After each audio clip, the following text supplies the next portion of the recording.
Welcome directly to today's deep dive, everyone. I'm really glad you're joining us. Yeah, thanks for tuning in. We have a lot to cover today. We really do. So we are digging into a batch of new source material that is, frankly, chilling. It's highly relevant to the rapidly evolving landscape of modern warfare. Truly unprecedented stuff. Right. We're looking at a detailed report on the U.S. military's current war against Iran, which is officially known as Operation Epic Fury. And this isn't just standard operational news. No, absolutely not. The sources show that this marks the very first large-scale conflict where artificial intelligence is playing a central operational role. Right on the battlefield. Exactly.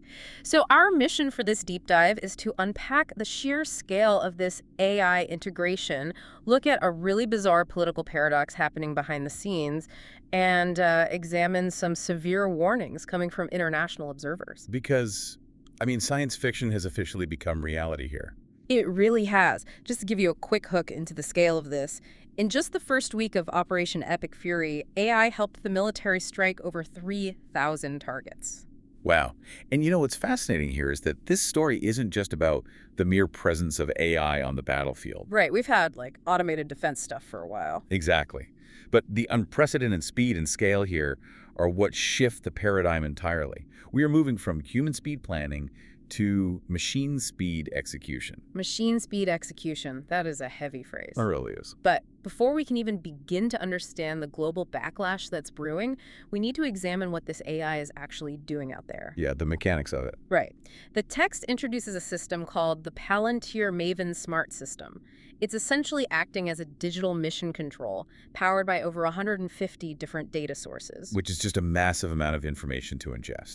Satellite imagery, drone feeds, intercepted radio, all of it. And to make sense of that, the system uses Anthropic's Claude AI model as its primary reasoning engine. Right, the reasoning engine. Okay, let's unpack this, because usually we think of AI like a board game, right? Sure, like chess or something. Exactly. Imagine playing a highly complex strategy board game. But instead of taking minutes to calculate your next move, a computer instantly analyzes the entire board. Every single piece. Right. It assesses all the intelligence and simulates every possible combat scenario in near real time. And the timeline the sources provide really illustrates that speed. The strikes began on February 28. Okay. And on day one alone, Claude generated about 1,000 prioritized targets. Wait, 1,000 on the first day? Yeah, 1,000. Yeah. And this wasn't just a list of locations. It came complete with exact GPS coordinates and specific weapon recommendations for each target. That is, that's just staggering. It is. The sources also point out that U.S. Space Command acted as the first mover here. Oh, providing the satellite intel. Exactly, feeding real-time satellite intelligence directly into the system to kick things off. And by the end of that first week, U.S. Central Command had struck over 3,000 targets. So we're talking command centers, air defenses. Missile sites, naval vessels, yeah. Aha. The sheer volume is incredible. In fact, the report quotes Admiral Brad Cooper, the head of CENTCOM. Right. What did he say about it?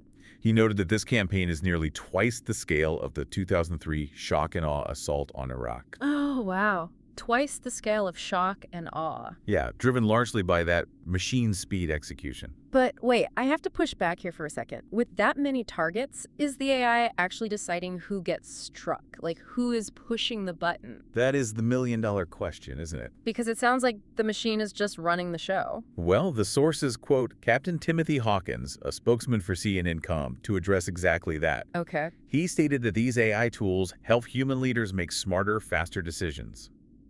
But he was very clear that they do not replace humans or make the final decisions about targets. So there is still a human in the loop. That's the official military stance, yes. Okay, but this whole question of who decides leads directly into a massive, almost unbelievable contradiction. It really does. It's wild. A contradiction happening at the highest levels of the U.S. government regarding this very AI they're relying on. Now, before we get into the details, we really need to pause here for a second. Right. This is important for you listening to keep in mind. Exactly. The sources we are discussing contain politically charged developments involving the U.S. government and corporate AI entities. Yes. We want to explicitly state to you that we are not taking sides here. Wonderful. We are not endorsing any left-wing or right-wing viewpoints. We are simply reporting the factual events and timelines exactly as they are outlined in the source material. Just laying out what happened objectively. So let's look at the timeline. just hours before the attacks of Operation Epic Fury began. Literally hours. Literally hours before, President Trump ordered all federal agencies to completely stop using Anthropic's technology. The same technology running the war. Yes, he labeled it a radical left AI company. And then Defense Secretary Pete Hegseth officially designated Anthropic a national security supply chain risk. Which creates an immediate crisis for the military. Right. But why did the administration do this? Well, according to the sources, Anthropic took a firm ethical stance. They flat out refused to allow their AI to be used for mass surveillance or fully autonomous weapons. Okay. So from a corporate policy standpoint, they drew a hard line. Here's where it gets really interesting, though. Because, imagine discovering the engine in your race car was just banned by the Racing Commission. Okay, I like that analogy. Right. But you are already driving 200 miles per hour on the track. You can't just hit the brakes and swap the engine out. You'd crash immediately. Yeah. And that's exactly the paradoxical outcome the military faced. So what did they do? Claude remained operational. The sources explicitly state that the AI was simply too deeply embedded in military systems to be quickly removed. It's woven into everything. Exactly. You pull it out, the system collapses. So a 6-month transition period had to be granted despite the ban. And since then, Anthropic CEO Dario Amodei and defense officials have resumed discussions on the terms of how to move forward. So they are actively negotiating while the AI runs the battlefield? Precisely. But, while the U.S. wrestles with this bizarre internal corporate military paradox, the rest of the world is watching. Oh, they're definitely watching. And they are reacting very strongly to this unprecedented precedent being set. The global backlash has been immediate. Let's look at China's reaction.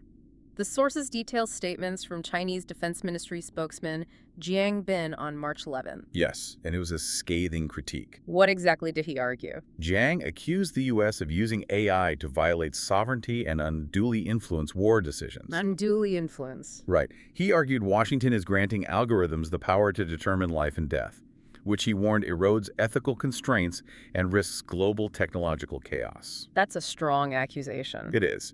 And he explicitly stated that the dystopia from the American film Terminator could become a reality because of this. He actually dropped the Terminator comparison. He did. Beijing firmly asserted that human primacy must be maintained in military AI applications. Okay, but, if CENTCOM and Captain Hawkins are officially saying humans are still making the final calls, isn't Beijing's Terminator comparison a bit of an exaggeration? You'd think so on paper. Yeah, right, because humans are still in control, supposedly. Well, this raises an important question. And the source introduces a perspective from a rights coalition called Stop Killer Robots that addresses your exact pushback. Okay, what's their take? They argue that when AI decision support systems operate at this kind of speed, generating thousands of targets in days. Right, the 1,000 targets on day one. Exactly. When it moves that fast, the gap between an AI recommending a target and a human executing the attack is reduced to what they call a dangerously thin line. A dangerously thin line, because the human doesn't actually have time to think. Right. If you have 90 seconds to review a complex intel dossier before approving a strike, are you really deciding or just agreeing with the machine? You're just rubber stamping it. Exactly. The human becomes a bottleneck, not a decision maker. That is terrifying. And to throw one last complication into the mix from the sources, Let's hear it. while Anthropic is facing all these political hurdles for its ethical stances, the Pentagon just confirmed something else. Oh, right, the Grok announcement. Yes.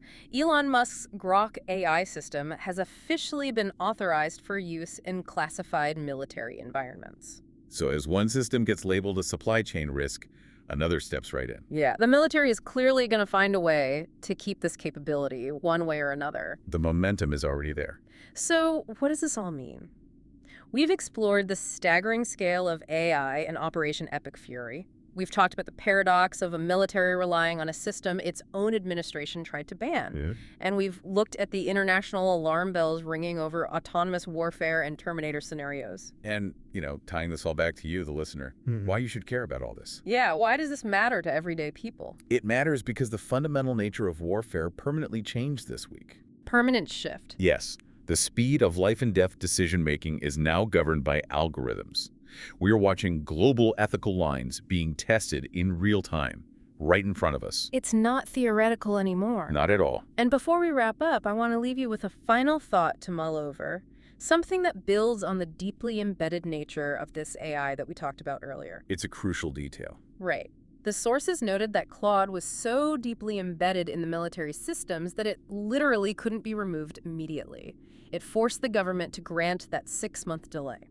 Right, you can't just unplug it. Exactly. But if an AI system is so incredibly integral that simply unplugging it would cripple a major military operation, who is really dependent on whom? That's a chilling question. If we can't easily turn off the algorithm during wartime, is the human ultimately still in control? Or are we just along for the ride, rubber stamping the machine's momentum because we have no other choice? It's something we all need to think very hard about. Absolutely. Well, thank you so much for joining us for this deep dive. Keep asking questions, and we'll catch you next time.